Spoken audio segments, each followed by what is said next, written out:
പ്രിയപ്പെട്ട സഹോദരി സഹോദരങ്ങളെ, നമ്മൾ കൈത്താക്കാലത്തിൻ്റെ രണ്ടാം ഞായറാഴ്ചയിലേക്ക് പ്രവേശിക്കുന്നു. സൂചിപ്പിച്ചതുപോലെ ഫലം എടുക്കുന്ന കാലഘട്ടമാണ് കൈത്താക്കാലം, വേനൽ. അപ്പം അതുകൊണ്ട് രണ്ടാം ഞായറാഴ്ചയിലേക്ക് വരുന്ന വചനഭാഗങ്ങൾ സ്വാഭാവികമായിട്ടും ദൈവവചനം പാലിക്കുന്നവൻ അനുഗ്രഹിക്കപ്പെട്ടവനാകുന്നു എന്നുള്ള പ്രമേയമാണ് ആകമാനമായി നിൽക്കുന്നതാണെങ്കിൽ പറയാം. അവസാനം വന്ന് നിൽക്കുന്നത് ഞാൻ മുന്തിരിപ്പള്ളി നിങ്ങൾ ശാഖകളുമാകുന്ന കർത്താവിൻ്റെ സുന്ദരമായ പ്രബോധനത്തിൽ വന്ന് നിൽക്കുക. അത് നമ്മുടെ ഹൃദയം തരളിതമാകുന്ന ഏറ്റവും നല്ല മനോഹരമായ പ്രതിപാദനമാണ് കർത്താവോട് പറയുന്നത്. നിങ്ങൾ എന്നിൽ വസിക്കണം, ഞാൻ നിങ്ങളിൽ വസിക്കും, നമ്മൾ പിതാവിൽ വസിക്കും. എന്തൊരു അതിഭയങ്കരമായിട്ടുള്ള ഒരു വചനാനുഭവമാണത്. ആലോചിച്ച് നോക്കി, ഭൂമി പറഞ്ഞ ആരെങ്കിലും ഇങ്ങനെ പറഞ്ഞിട്ടുണ്ടോ? അതായത് നിങ്ങൾ എന്നിൽ വസിക്കുന്നു, ഞാൻ നിങ്ങളിൽ വസിക്കുന്നു. നിങ്ങൾ എന്നിൽ വസിച്ചാൽ ഫലം പുറപ്പെടുവിക്കും. എന്നിൽ വെറ്റിൽ മാറ്റപ്പെട്ട് കഴിഞ്ഞാൽ ഉണങ്ങി വരണ്ടോ? ഏതെങ്കിലും ഭൂമി പറഞ്ഞ മനുഷ്യനത് പറഞ്ഞിട്ടുണ്ടോ? ഏതെങ്കിലും പ്രസ്ഥാനത്തിൻ്റെ നേതാവോ അല്ലെങ്കിൽ പ്രസ്ഥാനത്തിൻ്റെ സ്ഥാപകനോ ആരെങ്കിലും പറഞ്ഞിട്ടുണ്ടോ? ആലോചിച്ച് നോക്കിയേ. ചുമ്മാതെയാണ് ഈശോയുടെ കുറേ ആളുകൾ ഇങ്ങനെ കൂടുന്നത്.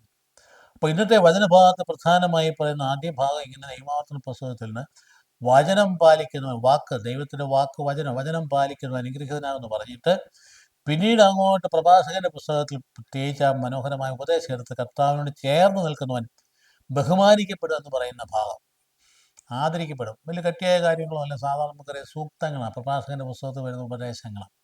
അതേ തുടർന്നാണ് പൗലോസ്ലീഹ ഒരു മരത്തിൻ്റെ മനോഹര ഉപമ കൊണ്ടുവരുന്നത്. അതായത് നീ കാട്ടുവള്ളിയായിരുന്നു, നിന്നെ ഞാൻ ഒട്ടിയെടുത്ത് കട്ട് ചെയ്ത് ബഡ് ചെയ്ത് നാട്ടുമുന്തിരിയെ വെച്ച് പിടിപ്പിച്ചതാണ്, അതുകൊണ്ട് നീ അഹങ്കരിക്കാനൊന്നുമില്ലെന്ന് വിജാതിയോട് പറയുക. അതായത് വളരെ കൃത്യമായിട്ട് നിന്നെ ബഡ് ചെയ്ത് വെച്ചിരിക്കുക. യഥാർത്ഥ മുന്തിരി എന്ന് പറയുന്നത് യഹൂദൻ തന്നെയാണ്.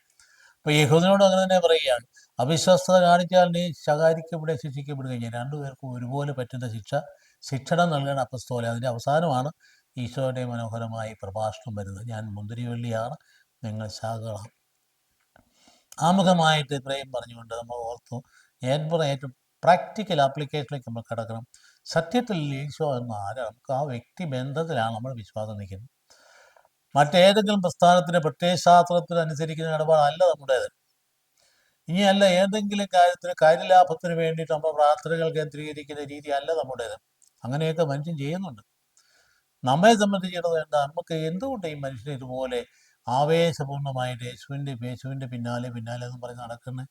ഭൗതിക നേട്ടം ഉണ്ടായിട്ടാണോ?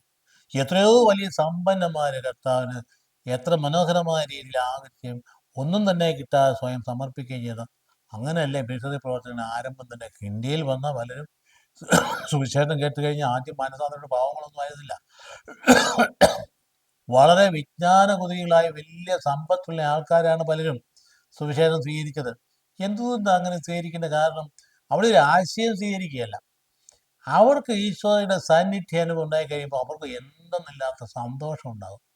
അവരുടെ ആത്മാവിന് വലിയ സമാധാനം ഉണ്ടാകും, അവരുടെ ഹൃദയത്തിന് വലിയൊരു ശാന്തി ഉണ്ടാകും. പണം കൊടുത്താൽ കിട്ടുന്നതല്ല, സമ്പത്തിൽ നിന്ന് കിട്ടുന്നതല്ല, അധികാരത്തിൽ കിട്ടുന്നതല്ല, പ്രശസ്തിയിൽ നിന്ന് കിട്ടുന്നത്. ഇത് കിട്ടിക്കഴിയുമ്പോഴത്തേക്ക് എനിക്ക് അതൊന്നും വേണ്ട, അത് മതി. ഇവൻ്റെ യേശുവേ സ്തോത്രം, യേശുവേ സ്തുതി എന്ന് പറയുന്നതിലേക്ക് നീങ്ങുന്നു. ഈ സത്യം നമ്മളൊന്നും ഗ്രഹിക്കുന്നതല്ല. ഇപ്പം പദപരിവർത്തനം പറഞ്ഞ ആൾക്കാരോട് പറഞ്ഞു കൊടുക്കേണ്ട കാര്യം ഇതാണ് അതിൻ്റെ മർമ്മം, ഇതാണ് അതിൻ്റെ രഹസ്യം. അല്ലാതെ പാൽപ്പൊടിയും ഗോതമ്പും കൊടുത്ത് മാനസാന്തരപ്പെടുത്താൻ വേണ്ടി നടന്നവരല്ല ഇങ്ങനെയുള്ള മിഷണറിമാരൊക്കെ. അവർ ഈ വചനത്തിൽ ഹൃദയത്തിൽ പതിച്ച് അവരുടെ ഹൃദയത്തിൽ സന്തോഷവും അനുഭവം ഉണ്ടായി ഈ ഭൂമിയിൽ ലഭിക്കാവുന്ന ഏറ്റവും വലിയ സൗഭാഗ്യത്തിന് അർഹരായെന്നുള്ള അവർ പങ്കുവയ്ക്കാൻ തയ്യാറായി. ദാനമായി നിങ്ങൾ കിട്ടിയതുകൊണ്ട് ദാനമായിട്ട് കൊടുക്കണം കർത്താവ് പഠിപ്പിച്ച ദാനമായിട്ട് നൽകിയതാണ് സുവിശേഷം ലോകത്തിന്. അപ്പോൾ അത് നമ്മൾ അതിലേക്ക് കടന്നുകൊണ്ട് ആദ്യ വായന നോക്കുന്ന നിയമാവർത്തന പുസ്തകം 28 1 തൊട്ട് 14 വരെ വാക്യങ്ങളാണ്. അവിടെ പറയുന്നത് വളരെ കൃത്യമായിട്ട് ആരംഭം തൊട്ട് തന്നെ പറയുന്ന പ്രധാനപ്പെട്ട കാര്യം, ദൈവത്തിൻ്റെ വചനം പാലിക്കുന്നവൻ അനുഗ്രഹീതനാകും. എല്ലായിടത്തും അതുപോലെ തന്നെയല്ലേ? അവിടെ എപ്പോഴും എല്ലാ വിശുദ്ധ ഗ്രന്ഥകാരന്മാരുടെയും ആ വിചിന്തനത്തിൻ്റെയും എഴുത്തിൻ്റെയും പ്രധാന സംഗതി ഈ വചനത്തോട് വിശ്വസ്തത ഉണ്ടാകുന്നുണ്ടോ എന്നുള്ളതാണ്. വചനത്തോട് വിശ്വസ്തത ഉണ്ടെങ്കിൽ അനുഗ്രഹിക്കപ്പെടും, അവിശ്വസ്തത കാണിച്ചാൽ ശിക്ഷിക്കപ്പെടും. രണ്ട് കാര്യങ്ങളുണ്ട്. ദൈവം ശിക്ഷിക്കില്ലെന്നും പറയരുത് കേട്ടോ. ചിലപ്പോൾ ആൾക്കാരിങ്ങനെ പറയും ദൈവം സ്നേഹമാണ്, പൂർണ്ണമായ സ്നേഹമാണ്, അതുകൊണ്ട് ദൈവത്തിന് ഒരിക്കലും ശിക്ഷിക്കാൻ പറ്റില്ല എന്നൊക്കെ പറയുന്ന ആൾക്കാരുണ്ട്. പക്ഷെ അങ്ങനെ പറയാൻ പാടില്ല. കാരണം അന്ത്യവസാനം ഈ പറയുന്ന അന്ത്യവിധിയുടെ നിഴൽ എല്ലായിടത്തും കിടപ്പുണ്ടേ. ഈ അന്ത്യവിധിയുടെ നിഴലിലാണ് നമ്മൾ ഈ കാണുന്ന കാര്യങ്ങളൊക്കെ. അന്ത്യവിധിയിൽ എന്നാ കർത്താവ് പറഞ്ഞിരിക്കുന്ന വലത്തുവശത്തുപോലെയും ഇടത്തുവശത്തും തമ്മിൽ വേർതിരിക്കും. വളരെ ഞാനത് വിശദീകരിക്കുന്നില്ല, അത് വ്യാഖ്യാനിക്കുന്നുമില്ല. വളരെ കൃത്യമായിട്ട് വിധിയല്ലേ പറഞ്ഞിരിക്കുന്നത് അവിടെ. അപ്പം അതൊരു നന്മയും തിന്മയും എന്നുള്ള വേർതിരിവ് അതൊരു സത്യമാണ്. അതുകൊണ്ട് ഇവിടെ പറയുന്ന കാര്യം കേട്ടോ, നിയമാവർത്തന പുസ്തകത്തിൽ പറയും, നിന്റെ ദൈവമായ കർത്താവിനെ വാക്ക് കേട്ട്, വാക്കെന്ന് പറഞ്ഞ വചനമാണ്, കർത്താവിന് വാക്ക് കേട്ട് ഇന്ന് ഞാൻ നിനക്ക് നൽകുന്ന എല്ലാ കൽപ്പനകളെല്ലാം സൂക്ഷ്മമായി പാലിക്കുമെങ്കിൽ അവിടുന്ന് നിന്നെ ഭൂമിയിലെ എല്ലാ ജനതകളേക്കാൾ ഉന്നതനാക്കും. കണ്ടോ? അപ്പോൾ ഔന്നത്യത്തിൻ്റെ മാനദണ്ഡം എന്താണ്? ദൈവവചനം കാക്കുന്നതിന്. ഇന്നും അത് തന്നെയല്ലേ നമ്മുടെ ജീവിതത്തിന് ഔന്നത്യത്തിന് മാനദണ്ഡം എന്നാ? നമ്മുടെ മക്കളെ പഠിപ്പിക്കണം, അവർ പഠിപ്പിച്ച് മിടുക്കരായിരിക്കും, നല്ല മാർക്ക് കിട്ടി കാണും, അവർ ചിലപ്പോൾ പരീക്ഷ പാസ്സായി ഡോക്ടറായി, ചിലപ്പോൾ അങ്ങ് IAS വരെ ആക്കി കാണും. എന്നാ IAS ആയാലും എന്നാ ഡോക്ടർ ആയാലും ശരി, ഈശോയുടെ വാക്ക് പാലിക്കുന്ന വിശ്വസ്തത ഉണ്ടെങ്കിൽ അവൻ ജീവിതത്തിൽ ഉന്നതനായി. അതില്ല എങ്കിൽ ഈ സ്ഥാനത്തൊക്കെ ചെന്നിട്ടും ഒരു പ്രയോജനവും ഇല്ലെന്നുള്ള അനുഭവം നമ്മൾ കാണുന്നുണ്ടല്ലോ. അപ്പോൾ അതുകൊണ്ട് മനസ്സിലാക്കേണ്ടത്, അവിടുത്തെ വചനം ശ്രവിച്ചാൽ അവിടുന്ന് ഈ അനുഗ്രഹങ്ങളെല്ലാം നിന്റെ മേൽ ചൊരിയും. അപ്പം അന്നത്തെ രീതിയിലുള്ള കാര്യമേ പറയും, നഗരത്തിലും വയലിലും എന്നുള്ള അനുഗ്രഹം കൂടെ വയലിലാണല്ലോ. അതുതന്നെ നീ അനുഗ്രഹീതനായിരിക്കും, നിന്റെ സന്തതികളും വിളവുകളും.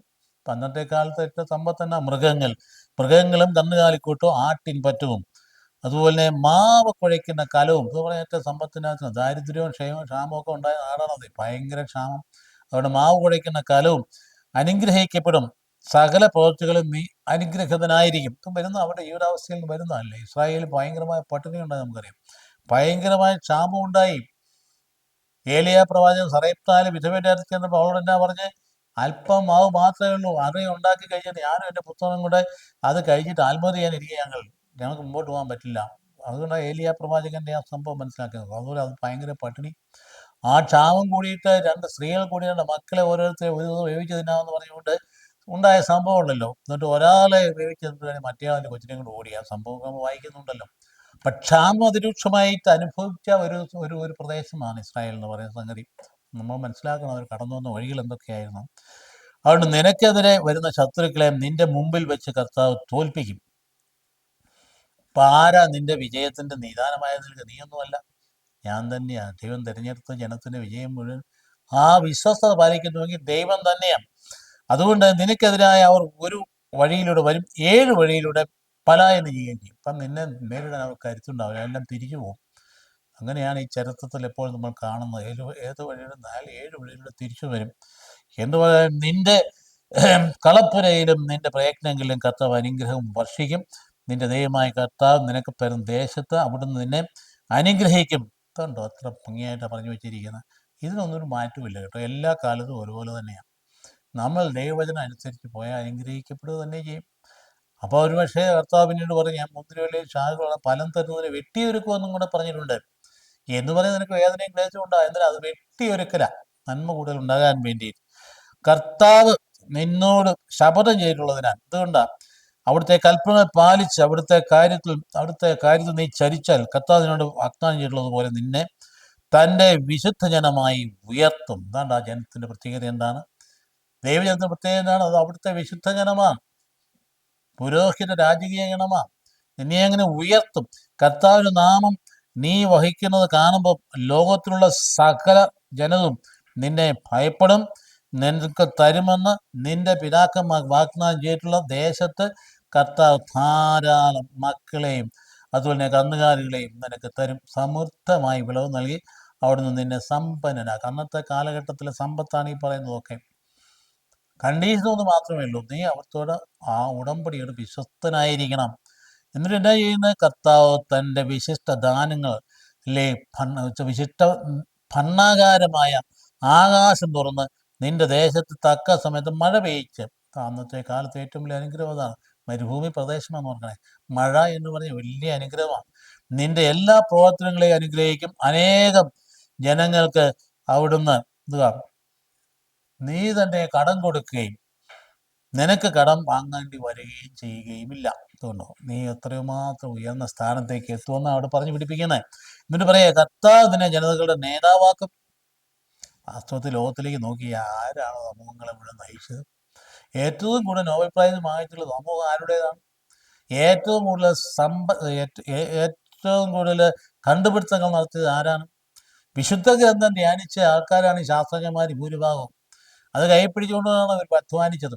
അതും മനസ്സിലാക്കുന്ന കാര്യം. ഇപ്പോൾ ലോക ചരിത്രത്തിൽ ഈ കാണുന്ന ജനസമൂഹത്തിൽ നേതൃത്വം കൊടുക്കുന്നതിനുള്ള മുമ്പിൽ ശാസ്ത്രജ്ഞന്മാരെല്ലാം വിശുദ്ധ ഗ്രന്ഥത്തിന്റെ ഭക്തരായിരുന്ന കാര്യം നമ്മൾ ഓർക്കണം.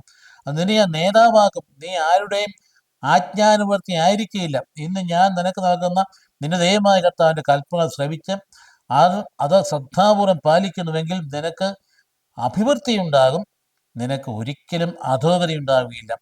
ഞാനെന്ന് തന്ന കൽപ്പനകളുടെ കാര്യങ്ങളിൽ നിന്ന് ഇടം വലം വ്യതിചലിക്കാൻ പാടില്ല. മക്കളെ, വളരെ കൃത്യമായി നൽകുന്ന വലുതായ ഒരു നിർദ്ദേശമല്ല ഇത്. അതുകൊണ്ട് നീ അന്യദേവന്മാരെ അനുഗമിക്കുകയോ അവരെ സേവിക്കുകയോ ചെയ്യാൻ ഇതാണ് ആദ്യത്തെ ഇന്നത്തെ കിടന്ന ഭാവം. വളരെ അതിനകത്ത് വളരെ വ്യക്തമായി വ്യാഖ്യാനിക്കാവുന്നില്ല. ഇത് ഈ വിശുദ്ധ ഗ്രന്ഥത്തിന്റെ ആകമാനമുള്ള വലിയ പാഠമാണെന്നുള്ള കാര്യം നമ്മൾ ഓർത്താൽ പുതിയ നിയമത്തിലേക്ക് എത്തുമ്പോൾ നമ്മുടെ ജീവിതകാലത്തേക്ക് വരുമ്പോഴും നമ്മുടെ ജീവിതം നേരെ പോകണമെങ്കിൽ കർത്താവ് നൽകിയിട്ടുള്ള പ്രബോധനങ്ങൾ അതനുസൃതമായി ആ 10 കൽപ്പനകളൊക്കെ പാലിച്ചങ്ങ് പോയി കഴിഞ്ഞാൽ അനുഗ്രഹമാകും. തിരുസഭയുടെ കൽപ്പനകൾ പാലിച്ചു പോയ അനുഗ്രഹമാകും. അതൊക്കെ നമ്മുടെ ജീവിതത്തിലെ ഒരു പ്രമാണമായിട്ട് എടുക്കേണ്ടത്, മക്കളെ പഠിപ്പിക്കേണ്ടതുമാണ്. അപ്പം അതുകൊണ്ട് നീ തിരഞ്ഞെടുക്കപ്പെട്ട ജനമാണ്. ആ തിരഞ്ഞെടുപ്പ് എന്ന് പറയുന്നത് അതൊരു ദാനമാണ്, അതൊരു ഉടമ്പടിയാണ്.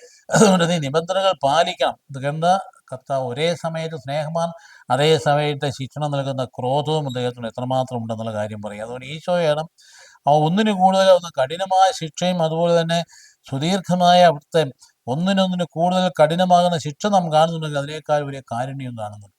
ദൈവത്തിൻ്റെ പ്രത്യേകതയാണ്. ഇതൊക്കെ നാം മനസ്സിലാക്കേണ്ടതാണ്. അപ്പം ഏതെല്ലാം മേഖലകളിൽ നീ അനുഗ്രഹമാക്കുന്ന നമുക്ക് നോക്കാം. ഏതെല്ലാം മേഖലകളിലാണ് അനുഗ്രഹം? പല പ്രാവശ്യം എടുത്തെടുത്ത് പറയുന്നതല്ലേ. നമുക്ക് ഒറ്റയ്ക്ക് നോക്കിക്കളയാം. ഏതെല്ലാം മേഖലയിൽ ഒന്നാമത്തെ പറഞ്ഞിരിക്കാൻ നിനക്ക് ഒരു അനുഗ്രഹം വരുന്നതിന് ഓപ്പോസിറ്റാണ് ശിക്ഷ, വരൾച്ച, സമൃദ്ധി. ആലോചിച്ച് നോക്കി, ഇന്ന് തന്നെയാണെങ്കിലും കൃഷിയിൽ നിന്ന് എല്ലാവരും പിന്മാറി കഴിഞ്ഞാൽ എങ്ങനെ നമ്മൾ ആഹാരം കഴിക്കുക? എന്ത് കാര്യങ്ങളും നമുക്ക് ഫാക്ടറി ജോലി എന്ത് ചെയ്താലും കൃഷി നടന്നില്ലെങ്കിൽ നമ്മൾ പെട്ടുപോയത് തന്നെയാണ്. നമുക്കത് കൃത്യമായിട്ട് മനസ്സിലാക്കേണ്ട ഒരു കാര്യമുണ്ട്. അതല്ലേ അതിൽ നിന്ന് ഫലത്തുണ്ടോ? ഫലമല്ലേ ക്ഷാമം എന്ന് പറയുന്ന ഭക്ഷിക്കാനൊന്നും ഇല്ല എങ്കിൽ പിന്നെ നമ്മൾ എന്തുണ്ടായിട്ട് കാര്യമായിരിക്കും? അതിനേക്കാളും ഈ പട്ടിണി നമുക്ക് പണ്ട് കാലങ്ങളിൽ ഈ പറയുന്ന 2ാം ലോകയുദ്ധം കഴിഞ്ഞിട്ട് നമ്മുടെ രാജ്യം സ്വതന്ത്രമായി ആ സാഹചര്യം വരുമ്പം നമ്മുടെ ജനം, ഈ കേരള ജനം അനുഭവിച്ചത് പട്ടിണിയാണ്, ദാരിദ്ര്യം. അത് ഇന്നത്തെ മുതിർന്ന തലമുറ 10-80 വയസ്സിന് മുകളിലുള്ളവർ ചോദിച്ച കാര്യം പറയും, എങ്ങനെയാണ് ജീവിച്ചു പോയെന്ന്. പന വെട്ടി അറിഞ്ഞ് അതിൻ്റെ അപ്പം ഉണ്ടാക്കി കഴിച്ചിട്ട് ഇപ്പം എത്ര പേരുടെ കുടുംബങ്ങൾ ഒന്നിച്ച് ചേർന്ന് മൊത്തം പന വെട്ടി താഴെ ഇട്ടിട്ട് അതിനകത്തുനിന്ന് അതിൻ്റെ അതിൻ്റെ ചാറെടുത്ത് രൂപീകരിച്ച് കൊണ്ടുവരുന്ന ആ എന്ന് പറയുന്ന അപ്പം അത് കഴിച്ചാണ് പട്ടിണി മാറ്റിയത്. അപ്പോൾ എത്ര മണിക്കൂർ പണിതിട്ടാണ് പട്ടിണി മാറ്റാനുള്ള വകയുണ്ടായിരുന്നത്? കേരളക്കറിയിൽ കപ്പയുണ്ടായിരുന്നതുകൊണ്ട് ദാരിദ്ര്യം അനുഭവിച്ചില്ല. അതുകൊണ്ട് നമുക്ക് കപ്പയും മത്തിയും ഉണ്ടായിരുന്നു, നമുക്ക് സമാധാനത്തിൽ പോയി. അപ്പോൾ അതുകൊണ്ട് പട്ടിണി എന്ന് പറയുന്നത് അത് എന്തിനാണ്? നമ്മളെ നന്നാക്കാൻ കൊണ്ട് ദൈവം നൽകുന്നതായ ഒരു വെട്ടിയൊരുക്കൽ കൂടിയാണ്. അതുപോലെ തന്നെ ശത്രുവിൻ്റെ ആക്രമണം, നമുക്കത് അനുഭവം ഉണ്ടായിട്ടില്ല. ശത്രുക്കളുടെ ആക്രമണം എന്ന് പറയുന്നത് നമുക്ക് നമ്മുടെ സമൂഹത്തിൽ ഉണ്ടായിട്ടില്ല. ഈ ഉണ്ടാകുന്നുണ്ടോ എന്ന് ചോദിച്ചാൽ ഉണ്ട്, പക്ഷേ നേരിട്ട വടിവാളും കുന്തവും ഒക്കെ ആയിട്ടല്ല എന്നുള്ളതുള്ളൂ. ഉണ്ടാകുന്നത് മുഴുവൻ ഇൻഡയറക്റ്റ് ആയിട്ട് നമ്മളെ മാനസിക സമ്മർദ്ദത്തിലാക്കി നമ്മളെ ദൈവം നൽകിയിട്ടുള്ള ആനുകൂല്യങ്ങളൊക്കെ വെട്ടിച്ചുരുക്കി നമ്മളെ അവകാശങ്ങളൊക്കെ നിഷേധിച്ച് നമ്മളെ ഒരു കൂച്ചുവിലങ്ങിടാനുള്ള നിയമങ്ങൾ കൊണ്ടുവന്ന് അത് പാസ്സാക്കി അങ്ങനെ നമ്മളെ ഒരു വിധത്തിൽ ആക്രമിക്കുന്ന രീതിയുന്നുണ്ട്. അങ്ങനെയുണ്ട്.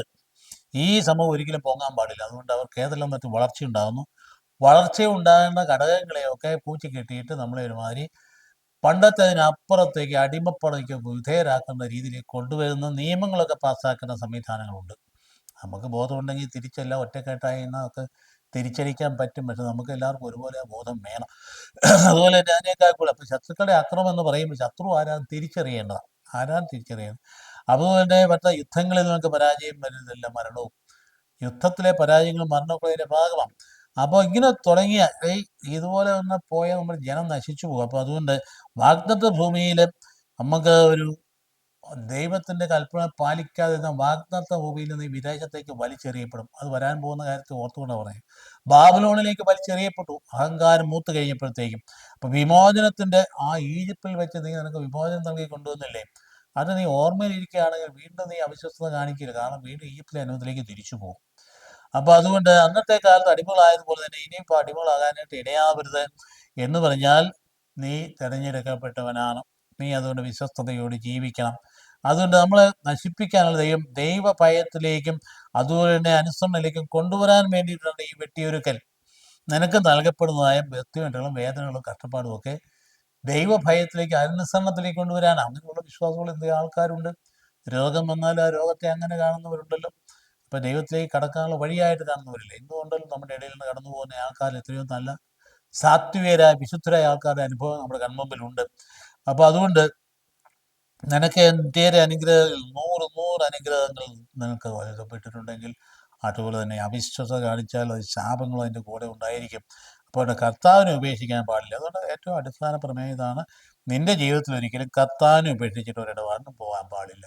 മനസ്സിൽ കുറിച്ചിടുക. ആദ്യത്തെ വായനയുടെ പ്രധാന സന്ദേശം ഇതാ. മക്കളോടും പറയേണ്ട, കൈത്താക്കാലത്തിന് 8ാമത്തെ ഞായറാഴ്ച നമ്മളോട് സഭയിലൂടെ ഈശോ പറയുകയാണ്, കർത്താവിനെ ഉപേക്ഷിക്കുന്ന വഴിയിൽ പോകാൻ പാടില്ല. മക്കളോട് പറയണം, ഒരുപാട് തിന്മകൾ, കെണികൾ ചുറ്റുപാടും ഉണ്ട്. ഭയങ്കരമായി കോളേജ് തലത്തിലുണ്ട്, കുട്ടികളുടെ തലത്തിലുണ്ട്, എല്ലായിടത്തും ഉണ്ട്. അവിടെയൊക്കെ കെണി ചെന്നപ്പെടാതിരിക്കാൻ വേണ്ടി ഹൃദയം കൊണ്ട് ഈശോയുടെ വിശ്വസ്തത പാലിക്കത്തക്ക ഇത് പരിശുദ്ധ കുർബാനയിൽ ഊർജ്ജം സമ്പാദിക്കുന്ന രീതിയിൽ നമുക്ക് നീങ്ങാൻ കഴിയണം. 2ാമത്തെ വായന പ്രഭാഷകൻ്റെ പുസ്തകം, ഞാൻ പറഞ്ഞല്ലോ, ഉപദേശങ്ങൾ തന്നിരിക്കും. പ്രഭാഷകൻ്റെ പുസ്തകം 10ാം അധ്യായം 19-25 വാക്യങ്ങളാണ്. ഇന്നലെ ഒരു വേദപാഠം പഠിപ്പിക്കുന്ന പോലെ പറയാം, ഏത് വർഗമാണ് ബഹുമാനത്തിന് അർഹത എന്ന് വേദപാഠം ചോദിക്കുന്ന പോലെ ഒരു ഉത്തരം തരികയാണ്: മനുഷ്യവർഗം. എന്നിട്ട് ഏത് മനുഷ്യനാണ് കർത്താവിനോട് ഭക്തിയുള്ളവൻ? അത് പഠിപ്പിക്കാൻ വേണ്ടിയിട്ടാണ്. ഏത് മനുഷ്യനാണ് ബഹുമാനിക്കപ്പെടുന്നത്? കർത്താവിനോട് ഭക്തിയുള്ളവൻ എന്ന പ്രഭാഷകൻ പഠിപ്പിക്കാം. എന്നിട്ട് അടുത്തുണ്ട്, ഏത് വർഗമാണ് ബഹുമാനം അർഹിക്കാത്തത്? ഉടനെ പറയാം, അതും മനുഷ്യവർഗം തന്നെയാണ്. ഏത് മനുഷ്യൻ കർത്തൃകൽപ്പന ലംഘിക്കുന്നവൻ? വളരെ ക്ലിയർ ആണല്ലോ പഠിപ്പീരും, വളരെ വ്യക്തമല്ലേ? കർത്തൃകൽപ്പന, അതായത് പണ്ട് അങ്ങ് ചോദ്യോത്തരമായിട്ട് വേദപാഠം പഠിച്ചിരുന്നല്ലോ. അതിൻ്റെ രീതിയിലാണ് പ്രഭാഷകൻ സംസാരിക്കുന്നത്. സഹോദരൻ തങ്ങളുടെ തലവനെ ബഹുമാനിക്കുന്നു, കർത്താവാകട്ടെ തൻ്റെ ഭക്തനെയും. സഹോദരന്മാർ തലവനെ ബഹുമാനിക്കുന്നു, പക്ഷേ കർത്താവ് ബഹുമാനിക്കുന്നത് തൻ്റെ സ്വന്തം മക്കളെ ബഹുമാനിക്കുന്നു. അതുകൊണ്ട് ധനവാൻ ഉത്കർഷനും ദരിദ്രൻ ഒന്നുപോലെ ദൈവഭക്തിയെ മഹത്വം ആർജിക്കട്ടെ. അപ്പം ധനവാനും അവൻ എന്നാ ചെയ്യേണ്ടി? അവൻ ഉത്കൃഷ്ടനാകണം എന്ന് പറയാം. അവൻ ധനം നോർമലായിട്ട് നല്ല രീതിയിൽ ചിലവരുടെ ഉത്കൃഷ്ടനാകണം. അതുപോലെ തന്നെ ദരിദ്രനോ അവനെന്നാ ദൈവഭക്തിയിൽ മഹത്വം ആർജിക്കണം. ദാരിദ്ര്യം എന്ന് പറയുന്നത് സങ്കീർത്തകൻ്റെ പ്രാർത്ഥന എന്തായിരുന്നു? നിന്നെ മറക്കാൻ മാത്രം സമ്പത്തും നിന്നെ വെറുക്കാൻ മാത്രം ദാരിദ്ര്യം എനിക്ക് തരരുതേ എന്ന് പറഞ്ഞ ആ പ്രാർത്ഥന എല്ലാ കാലത്തും പ്രസക്തമാണ്. അതുകൊണ്ട് ബുദ്ധിമാനായ ദരിദ്രനെ, അവനെ വാസ്തവത്തിൽ നിന്ദിക്കുന്നതും ഭാവിയെ ഭാവികളെ ബഹുമാനിക്കുക ശരിയല്ല. ദരിദ്രനെ നീ നിന്ദിക്കുക, എന്നിട്ട് വലിയ സമ്പന്നനാണെന്ന് വിചാരിച്ച ഭാവികളെ നിന്ന് ബഹുമാനിക്കുക, ഇത് ശരിയല്ലെന്നായി പറയുന്നത് അന്നത്തെ ജീവിതത്തിൽ നടത്തിയിട്ടുള്ള കാര്യങ്ങളാണ്. അതുകൊണ്ട് പ്രഭു, ന്യായാധിപനും ഭരണാധികാരിയും ബഹുമാനിക്കപ്പെടുന്നു. എന്നാൽ അവരിൽ ആരും ദൈവഭക്തനോളം ശ്രേഷ്ഠനല്ല. ഇതാണ് ഏറ്റവും വലിയ ശ്രേഷ്ഠൻ, ദൈവഭക്തൻ തന്നെയാണ്. അപ്പോൾ അടിമ ജ്ഞാനിയെങ്കിൽ അവന് സ്വതന്ത്രനും സേവിക്കും, ബുദ്ധിമാന് അതിൽ പരാതിയില്ല. അതായത് ജ്ഞാനിയാണ് അടിമയെങ്കിൽ അവനെ തീർച്ചയായിട്ടും ബുദ്ധിമാനും അവനെ സേവിക്കുന്ന പരാതിയൊന്നുമില്ല. ഈ ഭാവം പഠിക്കുമ്പോൾ നമ്മൾ മനസ്സിലാക്കണം, വിവിധ തരത്തിലുള്ള മനുഷ്യർ എന്നുമുണ്ടല്ലോ, എല്ലാ തരത്തിലുള്ള ആൾക്കാരുണ്ട്. അതിലെങ്ങനെയാണ് നമ്മൾ പാലിക്കുക? നമ്മൾ ഏത് വിഭാഗത്തിൽ പെടുന്നു? നമ്മൾ ദൈവഭയത്തിൽ ഉള്ളവരാണോ? അതുകൊണ്ട് ഈ വ്യത്യാസം നമ്മൾ കാണുന്നുണ്ടോ? അതുകൊണ്ട് അടിസ്ഥാനം എന്ന് പറയുന്നത്, എല്ലാത്തിൻ്റെയും അടിസ്ഥാനം വിനയമാണല്ലോ ദൈവഭക്തി എന്ന് പറയുന്നത്. ദൈവഭയം അറിവിൻ്റെ ആരംഭമെന്ന് പറയാൻ കാര്യമല്ലേ? അപ്പോൾ ദൈവജ്ഞാനം നമ്മെ ഉയർത്തുന്നതെന്നുള്ള ഈ പ്രഭാഷകൻ്റെ പുസ്തകം ഇതിലേക്ക് നമ്മുടെ ഈ ഞായറാഴ്ചത്തെ ആ ചിന്തകൾക്ക് വാസ്തവത്തിൽ കുറേ കൂടി ഊർജം പകരുന്നതാണ് ഈ പ്രഭാഷകൻ്റെ പുസ്തകത്തിലെ ഈ ഭാഗങ്ങൾ. എന്ന് പറഞ്ഞാൽ ഈശോയോട് ചേർന്ന് നിൽക്കണം. ദൈവഭക്തി എന്ന് പറഞ്ഞാൽ നമുക്ക് ഭക്തി പ്രകടനമല്ലാതെ അത് ഹൃദയത്തിൽ ഈശോനെ സമ്മോഹിക്കുന്ന അനുഭവമാണ്. ക്രിസ്റ്റോഫറായിട്ട് മാറുക, കർത്താവിനെ സമ്മോഹിക്കുന്ന അനുഭവം, അതാണ് ഭക്തി എന്ന് പറയുന്നത്. കഴിഞ്ഞ റോമാക്കാർ ലേഖനത്തിൽ ഞാൻ നേരത്തെ സൂചിപ്പിച്ച പോലെ, റോമാക്കാർക്ക് ലേഖനം എഴുതുമ്പോൾ നമുക്കറിയാം, പൗലോസിന്റെ ലേഖനങ്ങളിൽ വളരെ പ്രധാനപ്പെട്ട ലേഖനമാണ്. എല്ലാം പ്രധാനപ്പെട്ടതാണെങ്കിലും ഡൊഗ്മാറ്റിക് ആയിട്ട് ലേഖനമാണ് റോമാക്കാർക്ക് ലേഖനം. മറ്റു ലേഖനങ്ങൾ നമുക്കറിയാം അജപാലനപരമാണ് പ്രധാനമായി. അതിനകത്ത് ഡോഗ്മ ഉണ്ട്, പക്ഷേ മെയിനായിട്ട് അജപാലനപരമാണ്. അതുപോലെ കോറിന്തോസുകാർക്ക് ലേഖനം എടുത്ത് നോക്കി, ആദ്യ അവസാനം ആ കമ്മ്യൂണിറ്റിയിലുണ്ടായ പ്രശ്നങ്ങൾക്ക് പരിഹാരം നിർദ്ദേശിക്കുന്ന അപ്പസ്തോലൻ ചുമ്മാ നിർദ്ദേശിക്കുകയല്ല, ഉദ്ധതനായ ഈശോയെ കേന്ദ്രീകരിച്ചുകൊണ്ട് ഈശോയുടെ സ്ഥാനത്ത് നിന്നുകൊണ്ട് ഈശോ പറയുന്ന രീതി പറയുന്നതാണ്. ഇതാണ് മറ്റ് ലേഖന ഭാഗങ്ങളില്ലാതെ ഓരോന്നെടുത്ത് നോക്കി. എഫേസ്യർക്കുള്ള ലേഖനം, അത് 7 സഭകൾക്കുള്ള ലേഖനമായിട്ട് എഴുതി വെച്ചിരിക്കുന്ന എല്ലാ സാർവത്രിക സഭയ്ക്കുള്ള ലേഖനം വളരെ ഡോഗ്മാറ്റിക് കണ്ടന്റ് കൂടുതലാണെങ്കിലും അസൽ ഡോഗ്മാറ്റിക് ലേഖനം എന്ന് പറയുന്നത് റോമാക്കൾ ലേഖനം, ഗലാത്യക്കൾ ലേഖനം അതുപോലെ തന്നെയാണ്. ഡോഗ്മാറ്റിക് തന്നെയാണ്. വിശ്വാസമാണ് നീതീകരണത്തിന് അടിസ്ഥാനം, നീതിമാൻ വിശ്വാസം വഴി ജീവിക്കും എന്ന് പറയുന്ന ആ ഭാഗങ്ങളൊക്കെ അതുകൊണ്ട് വളരെ ഭംഗിയായിട്ട് മറ്റു പുസ്തകങ്ങൾ ഓരോന്നും എടുത്ത് നോക്കി അതിനകത്തൊക്കെ എല്ലാം പാസ്റ്ററലായിട്ടുള്ള ആപ്ലിക്കേഷൻസ് കൂടെ വരുന്നത്. ഫിലിപ്പിയാക്കൾ ലേഖനമാണ് ഇങ്ങനെ തന്നെയാണ്. അപ്പോൾ അവിടെ നല്ല മനോഹരമായ ഉപദേശങ്ങൾ വരുന്നത്. ഇവിടെ റോമാക്കൾ ലേഖനത്തിലെ ആദ്യന്തം 2-3 ഘട്ടങ്ങൾ നമുക്കതിനെ കാണാൻ സാധിക്കും. അതിൻ്റെ ആദ്യത്തെ 4 അധ്യായങ്ങൾ രക്ഷാകര ദൈവിക വെളിപാടിന് മുൻപുള്ള മനുഷ്യാവസ്ഥയെക്കുറിച്ചാണ് പറഞ്ഞു വരുന്നത് മുഴുവൻ. അതിനുശേഷം 4, 5, 6 അധ്യായങ്ങളിലേക്ക് വരുമ്പോൾ 4 അധ്യായം വരെ വരുമ്പോൾ നമുക്ക് ദൈവ വെളിപാട് ഉണ്ടാകുന്നതിന് മുമ്പുള്ള നമ്മുടെ അവസ്ഥ പ്രത്യേകമാണ്. നേരത്തെ പറഞ്ഞിട്ട് പല യുഗങ്ങൾ, മനസ്സാക്ഷിയുടെ യുഗം, അതുപോലെ ന്യായപ്രമാണത്തിൻ്റെ യുഗം, കൃപയുടെ യുഗം. കൃപയുടെ യുഗത്തിൽ നമ്മൾ ജീവിക്കണം. ആ കൃപയുടെ യുഗത്തിൻ്റെ 4, 5, 6, 7 അധ്യായങ്ങൾ അപ്പസ്തലൻ പഠിപ്പിക്കുന്നത് രക്ഷാകര അനുഭവമാണ്. അത് എന്നതാണ്? പാപത്തിനുള്ള മോചനം അടിസ്ഥാനം എന്ന് പറയുന്നത്. കർത്താവ് യേശുവിന്റെ മരണം വഴിയായി ആ തിരുരക്തം വഴിയായി നീ മോചിക്കപ്പെട്ടിരിക്കുന്നു. കർത്താവ് നിനക്ക് വേണ്ടി നിന്റെ സ്ഥാനത്ത് നിന്ന് പാപപരിഹാരം ചെയ്തിട്ടുണ്ട്. അതുകൊണ്ട് ആ നിയമത്തിൽ നിന്ന്, മരണത്തിൽ നിന്ന്, അപ്പം നീ മരണത്തിലുള്ള മോചനം, അതാണ് പാപത്തിൽ നിന്ന്, നിയമത്തിൽ നിന്ന്, മരണത്തിലുള്ള മോചനം. ഇതാണ് വാസ്തവത്തിൽ 4, 5, 6, 7 അധ്യായങ്ങൾ പറയുന്നുവെങ്കിൽ ആത്മാവിന്റെ ജീവിതത്തെക്കുറിച്ച് 8-ാം അധ്യായത്തിൽ പറയുന്നു. അത് കഴിഞ്ഞ് 9-ാം അധ്യായത്തിൽ സ്വന്തം ആ അപ്പസ്തോലഷിപ്പിനെ ചോർക്ക് മറുപടി പറഞ്ഞിട്ട് 10-11 അധ്യായത്തിലേക്ക് വരുമ്പോൾ അദ്ദേഹത്തെ സ്വന്തക്കാരെ കുറിച്ച് പറയുന്നത്. ഇപ്പം നമ്മൾ വായിക്കാൻ പോകുന്ന ഭാഗം 11-ാം അധ്യായത്തിൽ പ്രധാനമായി ലക്ഷ്യം വഹിക്കുന്നത് തൻ്റെ സ്വന്തം ജനത്തെയാണ്. സ്വന്തം ജനം യഹൂദ ജനമാണ്. അവരോട് പറയുക, നിങ്ങൾ മുന്തിരി വള്ളിയാണ്. പക്ഷേ വിജാതിയെ ഞാൻ സൂക്ഷിക്കാൻ പോലും അവരാരാ? കാട്ടുമുന്തിരി വള്ളിയായിരുന്നു. അവരെ ഞാൻ കട്ട് ചെയ്ത് ബഡ് ചെയ്ത് നീരിൽ തട്ടി ചേർത്തപ്പോഴാണ് ഫലം പുറപ്പെടുവിക്കുന്നത്. നീയോ അവിശ്വസ്തത കാണിക്കരുത്. അവിശ്വസ്ത കഴിച്ചാൽ നീ അതുപോലെ തന്നെ ഉപേക്ഷിക്കപ്പെടും. അതുപോലെ സ്വന്തം ജനത്തെ കണ്ണിലേക്ക് കൊണ്ടുവരാൻ വേണ്ടി ഒത്തിരി ആഗ്രഹിച്ച ഒരാളാണ് പൗലോസ്ലിയ. അദ്ദേഹത്തിൻ്റെ ഈ മുള്ളെന്ന് പറയുന്നത് ഇതാണെന്നാണ് പറയുന്നത് ചില പണ്ഡിതന്മാർ.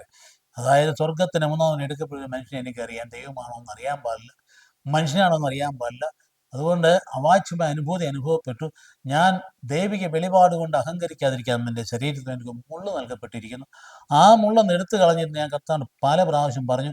കർത്താവ് എന്നോട് പറഞ്ഞു, നിനക്ക് എൻ്റെ കൃപ മതി. ആ മുള്ള എന്നാണ് ഒത്തിരി പഠനം നടത്തിയത്.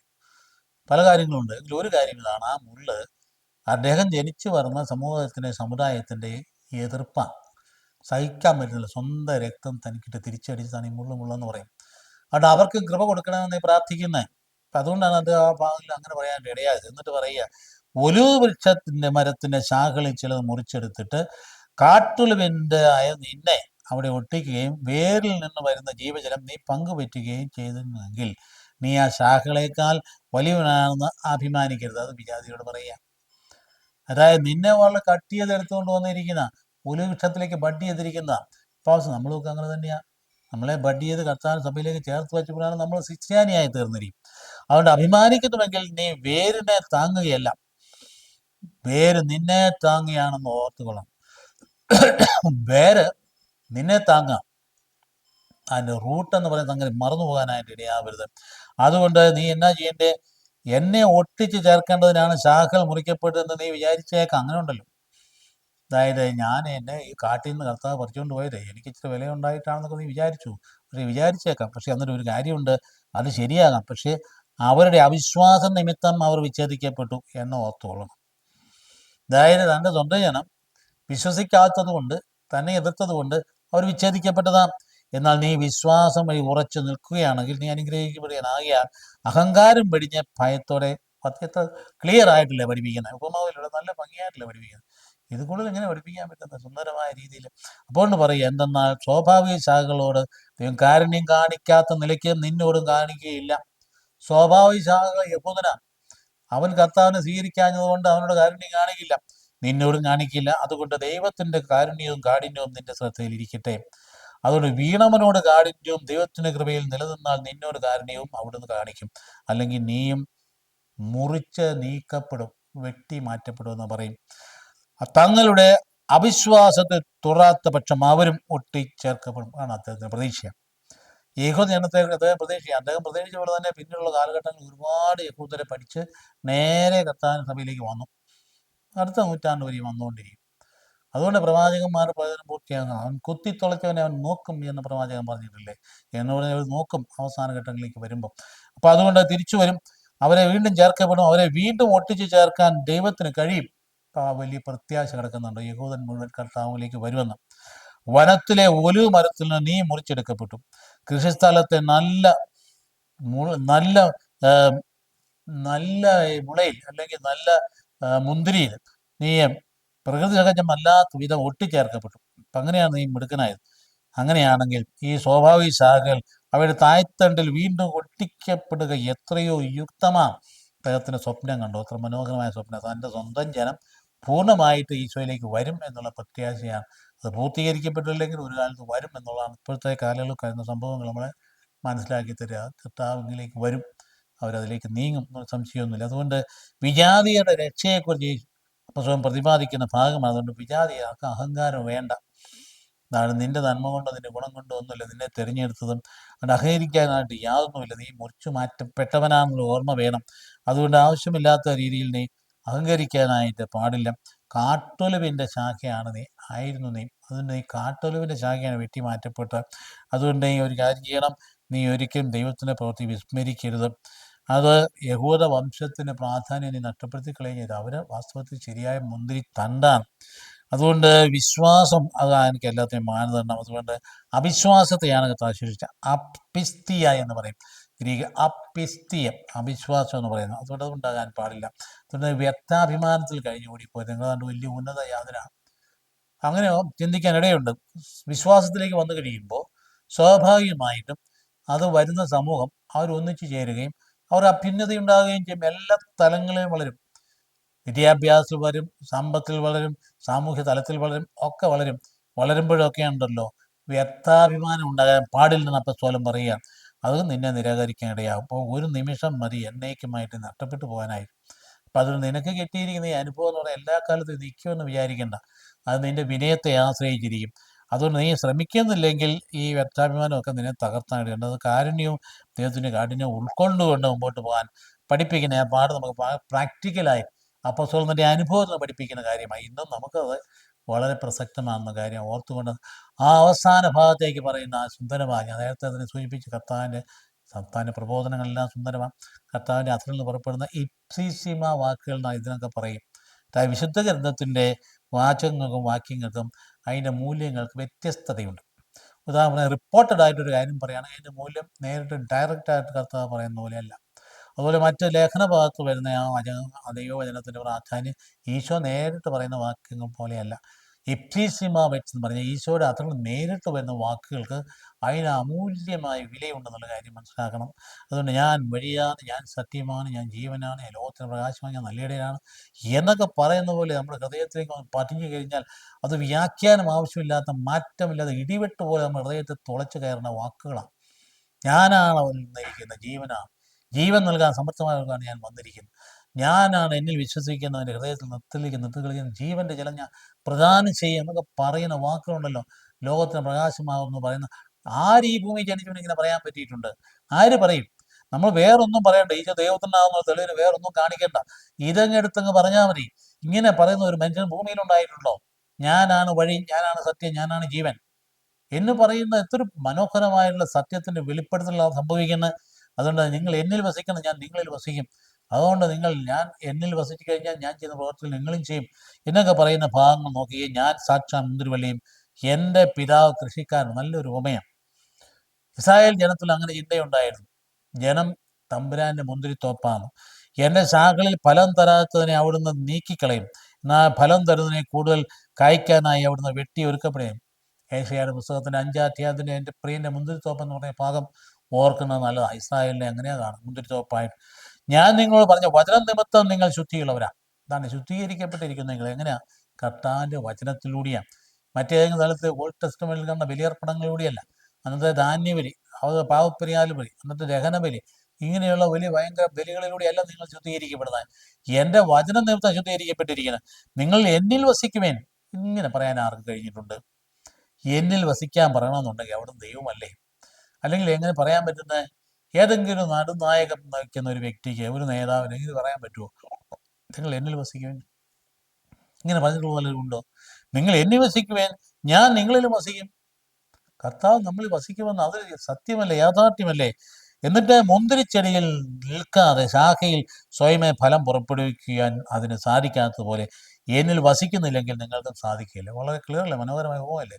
താഴ്ത്തങ്ങൾ ചേർന്ന് നിന്നാൽ ഫലം പുറപ്പെടുവിക്കും, വെട്ടിമാറ്റപ്പെട്ട അതിന് കീഴെ കിടന്ന് ഉണങ്ങി വരണ്ടു പോകും. ഞാൻ മുന്തിരിച്ചെടിയെ നിങ്ങൾ ശാഖകളുമാണ്, ആര് എന്നിലും ഞാൻ അവളിൽ വസിക്കുന്നു അവൻ ഏറെ ഫലം പുറപ്പെടുവിക്കുന്നു.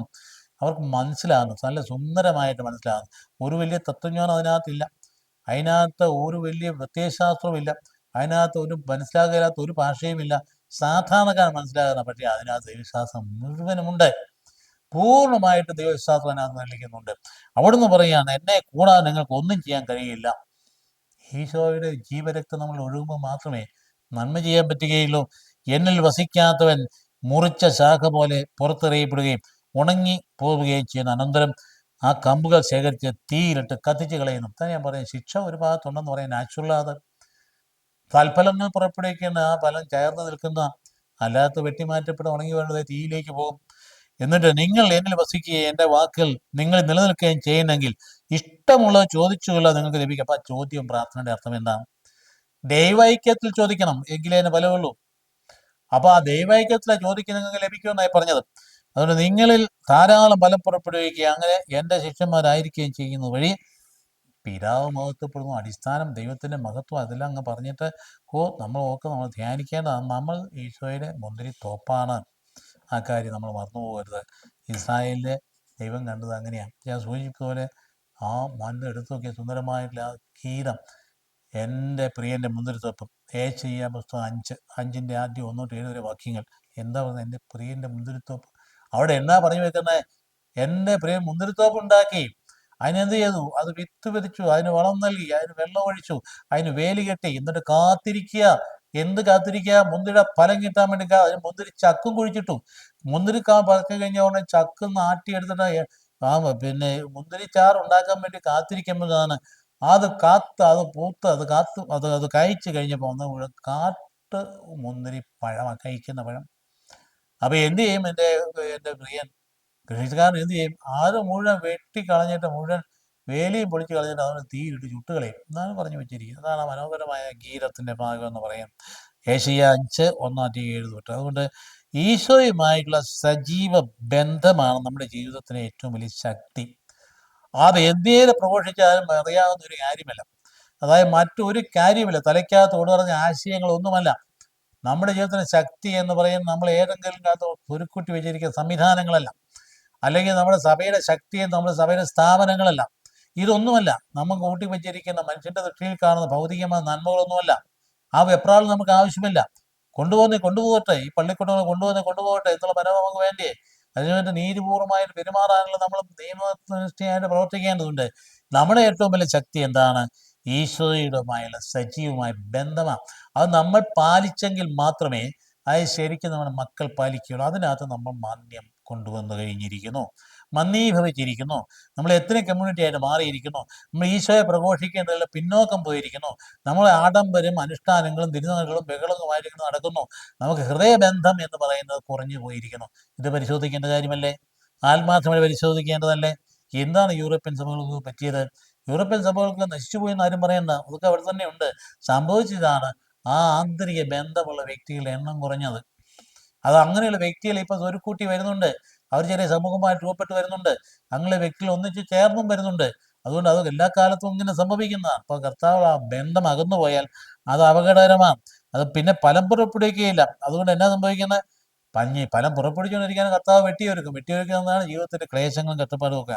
അപ്പം നിങ്ങൾ എന്നിൽ വസിക്കുകയും എൻ്റെ വചനം നിങ്ങളിൽ നിലനിൽക്കുകയും ചെയ്യുന്നുവെങ്കിൽ നിങ്ങൾ ധാരാളം ഫലം പുറപ്പെടുവിക്കും. 15-ാമത്തെ പറഞ്ഞിരിക്കുന്നത് ധാരാളം ഫലം പുറപ്പെടുവിക്കും. ഇതാണ് എൻ്റെ കൽപ്പന. എന്നിട്ട് കൃത്യമായിട്ട് പറയും, എൻ്റെ കൽപ്പന ഞാൻ നിങ്ങളെ സ്നേഹിച്ചതുപോലെ നിങ്ങൾ പരസ്പരം സ്നേഹിക്കും. ഒറ്റ കൽപ്പനയേ ഉള്ളൂ, ഇതാണ് എൻ്റെ കൽപ്പന. ഇങ്ങനെ പറഞ്ഞിട്ടുള്ള ഏത് ഗുരുവായി ഭൂമിയിലുണ്ടായിരിക്കുന്നു? ഞാൻ സ്നേഹിച്ച പോലെ സ്നേഹിക്കാൻ എന്ന് പറയാൻ എങ്ങനെയാ? എൻ്റെ അവസാനത്തുള്ള രക്തം വരെ നിങ്ങൾക്ക് വേണ്ടി നൽകിയ എൻ്റെ ആത്മാർപ്പണം എന്ന് പറയുന്നത് പോലെ നിങ്ങൾ അതുപോലെ തന്നെ നിങ്ങൾ മറ്റുള്ളവർക്ക് ദാനം ചെയ്യണം. അങ്ങനെ സ്നേഹിക്കാനായി പറഞ്ഞിരിക്കും. അപ്പം അതുകൊണ്ട് പറയുകയാണ്, അതാണ് ഞാൻ കൽപ്പിക്കുന്ന എന്ത് ചെയ്യണം? ഞാൻ കൽപ്പിക്കുന്ന ഒറ്റ കാര്യങ്ങളും പരസ്പരം സ്നേഹിക്കണം. എവിടെ പറഞ്ഞിരിക്കുന്ന? 15-ാം 17-ാം വാക്യം, 12-17 വരെ. അപ്പോൾ ഈശോയെ പോലെ നമ്മൾ സ്നേഹിക്കാനായിട്ട് കഴിഞ്ഞാൽ അത് നമ്മൾ ശക്തിപ്പെടും. ജീവചൈതന്യം ഈശോയിൽ ഉണ്ടെങ്കിൽ, ഈശോയുടെ സ്നേഹം ഉള്ളിലുണ്ടെങ്കിൽ നമ്മൾ സ്നേഹം വളരും, സന്തോഷം വളരും, സമാധാനം വളരും. അതുകൊണ്ടാണ് ഞാൻ ആദ്യമേ പറഞ്ഞത്, ഈ പറയുന്ന മനുഷ്യരൊക്കെ എല്ലാം വിട്ടിട്ട് ഈശോയുടെ പിന്നാലെ പോകാൻ കാരണം അവരെ ആകർഷിച്ചത് ഇവിടെയുള്ള സമ്പത്ത് കാര്യങ്ങളൊന്നുമല്ല. സമ്പത്തിൻ്റെ കൊടുമുടിയിൽ തന്നെ ആൾക്കാർ ഈശോയുടെ പിന്നാലെ വന്നിട്ടില്ലേ? സമ്പത്തിലൂടെ അങ്ങ് ഫ്രാൻസിസ് അസീസ് തൊട്ട് തുടങ്ങിയോ ഇന്നുമുണ്ട്. അവർക്ക് കിട്ടിയതെന്താണ്? അവർക്ക് ഭയങ്കരമായ സ്നേഹാനുഭവം കിട്ടി, ആന്തരിക സന്തോഷം കിട്ടി, അവർക്ക് വലിയ സമാധാനം കിട്ടി. ഇത് കൊടുക്കാൻ ആർക്ക് പറ്റും? ഈ സമാധാനം കൊടുക്കാൻ ആര് പറ്റും? അതുകൊണ്ട് മതപരിവർത്തന നിരോധന നിയമം കൊണ്ട് നടക്കുന്നവരെ നിങ്ങൾ മനസ്സിലാക്കണം, ഈ മനുഷ്യരൊക്കെ യേശുവിലേക്ക് വന്നിരിക്കുന്നത് അവർക്ക് ആന്തരിക സമാധാനം കിട്ടി. നിങ്ങൾക്കത് കൊടുക്കാൻ പറ്റുമോ? നിങ്ങൾക്ക് കൊടുക്കാൻ പറ്റുമോ? കൊടുക്കാൻ പറ്റില്ല. അതാണ് അതിനകത്ത് ഏറ്റവും വലിയ പരാജയം എന്ന് പറയുന്നത്. അതുകൊണ്ട് വെട്ടിയൊരുക്കൽ എപ്പം വേദനാജനകമായ കാര്യമാണ്. അപ്പോൾ ദൈവത്തിൻ്റെ വചന നിമിത്തം നിങ്ങൾ വിശുദ്ധരാന്ന് പറയും. നമ്മൾ വിശുദ്ധീകരിക്കപ്പെടുന്നത് നമ്മുടെ ബലികളും കാഴ്ചകളാലുമല്ല, കർത്താവിൻ്റെ വചനത്താലാണ്. അപ്പോൾ വചനത്തിൽ നിന്ന അപ്പോൾ സത്യം അറിയുമ്പോൾ നിങ്ങൾ സ്വതന്ത്രരാകും. അതുകൊണ്ട് യോഹന്നാൻ 8:31 അതുകൊണ്ട് അങ്ങനെ വീണ്ടും ജനിക്കുന്ന ഐശ്വര്യമായ നശ്വരമായ ജീവിതത്തിൽ അനശ്വരമായ ജീവിതത്തിലേക്ക് ജനിക്കുക. പത്രോസിലെ അങ്ങനെയാ പറയുന്നത്, സജീവവും സനാതനവുമായ ദൈവവചനത്തിൽ നിന്നാണ് ഈ പുതിയ ജീവിതം ഉണ്ടാകുന്നത്. 1 പത്രോസ് 1:23 പറയുന്നുണ്ട്. അതുകൊണ്ട് ഈ വചനമനുസരിച്ച് മറ്റൊന്നുണ്ട്, വചനമനുസരിച്ച് ജീവിക്കുക എന്ന് പറഞ്ഞാൽ എന്നാ അതിൻ്റെ അർത്ഥം? എഴുതപ്പെട്ട വചനമനുസരിച്ച് കൃത്യത നോക്കി അങ്ങനെ ജീവിക്കാനല്ല പറഞ്ഞേ. വചനമനുസരിച്ച് ജീവിക്കുക എന്ന് പറഞ്ഞാൽ ദൈവഹിതമനുസരിച്ച് ജീവിക്കുക എന്നതിൻ്റെ അർത്ഥം. ഹിത കർത്താവിൻ രാശി എന്ന് പറഞ്ഞ അമ്മ പറഞ്ഞ ആ അനുഗ്രഹിക്കേണ്ട വഴി ഹിതമനുസരിച്ച് ജീവിക്കുക എന്നതിൻ്റെ അർത്ഥം. അതുകൊണ്ട് എന്നാ വേണ്ടി പരസ്പര സഹവാസമായി ഈശോയുമായിട്ടുള്ള നമ്മുടെ ബന്ധം എന്ന് പറയും. ഈശോയുമായുള്ള ബന്ധം ഹ്യൂമൻ മോറൽ റിലേഷൻ അല്ല, മോറൽ റിലേഷൻ അല്ല. നമ്മൾ നമ്മുടെ സഹോദരങ്ങളെ സ്നേഹിക്കുന്ന പോലെയല്ല. ആ സഹോദരൻ അവിടെ നിൽക്കുന്നു, ഞാൻ ഇവിടെ നിൽക്കുന്നു, ഞാൻ സഹോദരനോട് സ്നേഹം പുലർത്തുന്നു. പക്ഷേ ഇതങ്ങനെയല്ല, ഇത് സഹവാസമാണ്. എന്നുവെച്ചാൽ നമ്മുടെ ഉള്ളിൽ വസിക്കുക ഈശോ. അപ്പോൾ ഈശോയിൽ നമ്മൾ വസിക്കുക. സഹവാസം എന്ന് പറയുമ്പോൾ വളരെ പ്രധാനപ്പെട്ട ഒരു വ്യക്തി ബന്ധമാണ്. അപ്പോൾ അതുകൊണ്ട് അതെന്താ? ഈശോ അരൂപിയായതുകൊണ്ട് അങ്ങനെ നടക്കുന്നത്. അരൂപിയാണ് ഈശോ.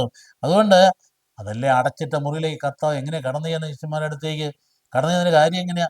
അവിടെ അരൂപിയായതുകൊണ്ടാണ്. അരൂപിയുടെ ശരീരമാണ് കടന്നു ചെയ്യുന്നത്. ആ അരൂപിയായി കണ്ടുകൊണ്ട് ഈശോ ആത്മാവായി എന്ന് കണ്ടില്ലേ? കൊറിന്തോസ്യർക്കെഴുതിയ 1:45 അവസാനത്തെ ആദം ജീവദാതാവായ ആത്മാവായി തീർന്നു എന്ന് പൗലോസ് പഠിപ്പിക്കും. അവിടുന്ന് ആത്മാവായി തീർന്നിരിക്കുന്നു. അതുകൊണ്ട് അന്നും ഇന്നും എന്നും ഇതുപോലെ തന്നെയാണ്. അപ്പം ഈശോയെ നമ്മൾ ഈശോയെ ഓർമ്മിക്കുകയോ അല്ലെങ്കിൽ അവിടുത്തെ ചിന്തയിലൂടെയും ഭാവനയിലൂടെയും അല്ലെങ്കിൽ വികാരങ്ങളിലൂടെയും ജീവിക്കുകയോ ചെയ്യുക അല്ല പ്രധാനപ്പെട്ട സംഗതി. ഇത് വളരെ ഗൗരവമായിട്ട് പറഞ്ഞാൽ അത് ഈശോയിലായിരിക്കുന്ന ഒരു സഹവാസ അനുഭവമാണ്. പണ്ടിങ്ങനെ വേദപുസ്തകം ട്രാൻസ്ലേറ്റ് ചെയ്തുകൊണ്ടുവന്ന ഒരു വലിയ പണ്ഡിതനുണ്ടായിരുന്നു. ആദ്യഘട്ടങ്ങളിൽ മിഷണറിമാരുടെ കാലഘട്ടത്തിൽ മിഷണറിമാർക്ക് അത്ര ഇങ്ങനെ മലയാള ഭാഷയുടെ വലിയ പാണ്ഡിത്യമോ സംസ്കൃത പാണ്ഡിത്യമോ ഇല്ലായിരുന്നല്ലോ. അപ്പോൾ അതുകൊണ്ട് ആദ്യം ഈ മലയാളത്തിൽ ഉയർത്തുന്ന ചെയ്യാൻ വേണ്ടി ഒരു വലിയ മഹാപണ്ഡിതനായ ഹിന്ദു പണ്ഡിതനെ വിളിച്ചു. അദ്ദേഹം പിന്നെ ട്രാൻസ്ലേഷൻ തുടങ്ങി നല്ല ഭംഗിയായിട്ട് ട്രാൻസ്ലേറ്റ് വന്നു കഴിഞ്ഞപ്പോൾ അദ്ദേഹം കൊളോസ്യാക്കാർക്ക് 1 ലേഖനത്തിന് 15 വാക്യത്തിലെത്തി. തർജ്ജിമ അവിടെ എത്തിയപ്പോൾ ഉണ്ടല്ലോ, അദ്ദേഹം കേൾക്കുന്ന എന്നാ, അത് ദൈവത്തിൻ്റെ പ്രതിരൂപമാണ്, ആടിയും അന്തവുമില്ലാത്തവനാണ് ഈശോയെ കുറിച്ച് പറയുക. സർവ്വ അധികാരങ്ങളുടെയും ഉടയവനാണ് എന്നങ്ങ് പറയുന്ന ഭാഗം വായിച്ചു കഴിഞ്ഞപ്പോൾ ആ മനുഷ്യൻ അവിടെ നിർത്തി. ട്രാൻസ്ലേഷൻ നിർത്തിയിട്ട് അദ്ദേഹം പോയി ധ്യാനിച്ചു. പിന്നെ അദ്ദേഹം ക്രിസ്ത്യാനിയായിട്ട് ബാക്കി തർജ്ജിമ ചെയ്തുള്ളൂ എന്നാണ് പറയും. ആലോചിച്ച് നോക്കിയേ, അപ്പം എന്നാ സംഭവിച്ചേ? സഹവാസത്തിലേക്ക് വന്നു കഴിയുന്നു. അത് ഉള്ളിലേക്ക് ഈശോ കയറി. ആത്മാവാകുന്ന ഈശോ ഉള്ളിലേക്ക് പ്രവേശിച്ച് കഴിഞ്ഞപ്പോൾ അദ്ദേഹം മറ്റൊന്നും ചെയ്യാൻ പറ്റില്ല. രൂപാന്തരപ്പെട്ടു. ഇതവിടെ സംഭവിക്കുന്നത് മതപരിവർത്തനം എന്ന് പറഞ്ഞാൽ രൂപാന്തരപ്പെടലാണ് സംഭവിക്കുന്നത്, അല്ല മറ്റൊന്നും നടക്കുന്നത്. പണ്ട് 10-25 പേര് ഒന്നിച്ച് ചേർന്ന് ആദ്യകാല മിഷണന്മാരുടെ അടുത്ത് ചേർന്ന് ഞങ്ങൾക്ക് എല്ലാവർക്കും കൂടെ സഭയിൽ ചേർന്നെന്ന് പറയുന്ന സംഭവം നിങ്ങൾ ഓർക്കുന്നുണ്ടോ? ഞാൻ വിശദീകരിക്കുന്നില്ല, ആരാണെന്ന് നിങ്ങൾക്ക് തന്നെ അറിയാം. 25,000 പേരോടും കൂടി ഒന്ന് ചേർന്ന് വന്നത് നേതാവ് നേതൃത്വത്തിൽ വന്നിട്ട് മിഷണറിമാരോട് പറഞ്ഞു ഞങ്ങൾക്കെല്ലാം ക്രൈസ്തവരാകണം. അപ്പം മിഷണറി എന്നാ പറഞ്ഞത്? നോ നോ നോ നോ, അങ്ങനെ ആകാവുന്ന ഒരു ഇടപാടല്ലിത്. ഇത് ഹൃദയ പരിവർത്തനത്തിൻ്റെ വഴിയാണ്, മനസ്സിൻ്റെ മാറ്റത്തിൻ്റെ വഴിയാണ്. ഓരോ വ്യക്തിയും യേശുവിനെ ഹൃദയത്തിൽ സ്വീകരിച്ച് കണ്ടെത്തി അനുഭവത്തിലേക്ക് വരുമ്പോഴാണ് ക്രിസ്ത്യാനിയായത്. അതുകൊണ്ട് മതപരിവർത്തനം നടത്തിയിട്ട് രജിസ്റ്ററിൽ പേര് വെച്ചുകൊണ്ട് ക്രിസ്ത്യാനി എന്ന് വിളിച്ചതുകൊണ്ടൊന്നും മാറ്റം ഉണ്ടായില്ല എന്ന് ആ മിഷണറി പറഞ്ഞതാണ് നമ്മുടെ ചരിത്രം എന്ന് പറയുന്നത്.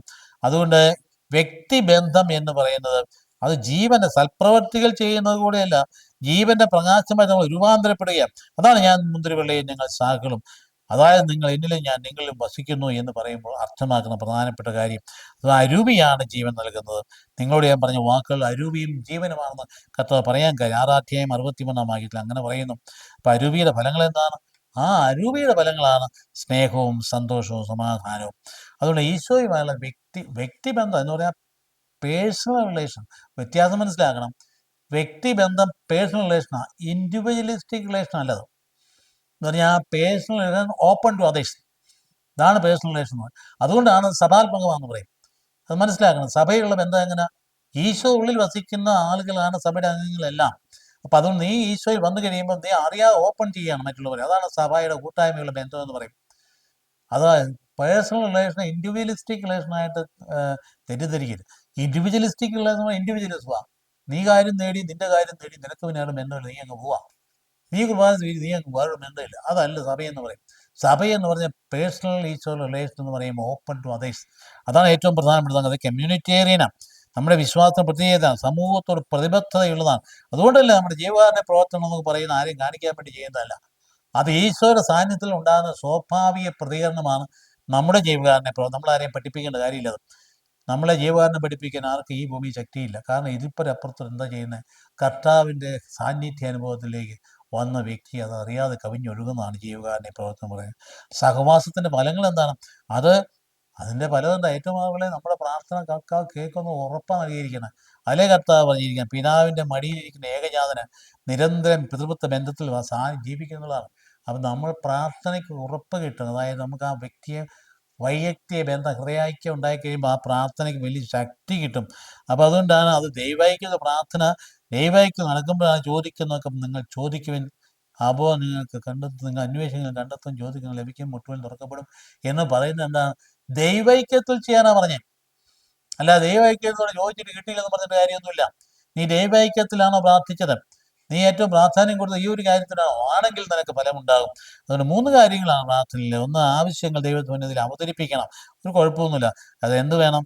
ദൈവ സാന്നിധ്യത്തിൽ ദൈവ ഐക്യത്തിലുമായിരിക്കും ചെയ്യേണ്ടത്. തന്നെയല്ല നീ അന്വേഷിക്കണം. അതായത് നിന്റെ സമാധാനം ശാന്തി എവിടെയായിരിക്കുന്നത് നീ അന്വേഷിക്കണം. കൈവിട്ട് പോയി അന്വേഷിക്കണം. അപ്പോൾ നീ കർത്താവിനെ കണ്ടെത്തും.